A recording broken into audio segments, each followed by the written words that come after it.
Hello SEO pros, in this tutorial we shall learn what are the types of backlinks. There are two types of backlinks.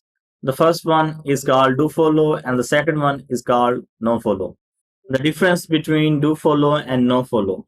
Dofollow links are an HTML attribute that is used to allow search bots to follow the link. They pass link juice and search engines can crawl these links. These backlinks help your website to get higher rank, while the nofollow links don't allow search engine bots to follow your link. These links don't pass the link juice. Only people can follow these links. They don't help you to boost page rank, web rankings, and they have pretty much no SEO value. It is a notice for search engine not to count a link. So this is an example made by Mangols. As you can see, page 1 is linking to page B and it's passing link equity. While in nofollow link, it doesn't pass any link equity because of this nofollow attribute.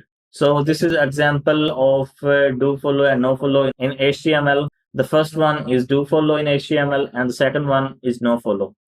The only difference is rel equal nofollow. Based on the analysis of this graph, you can see that with more backlinks, you can get a higher position in Google search rankings. Thanks for watching. See you in next video.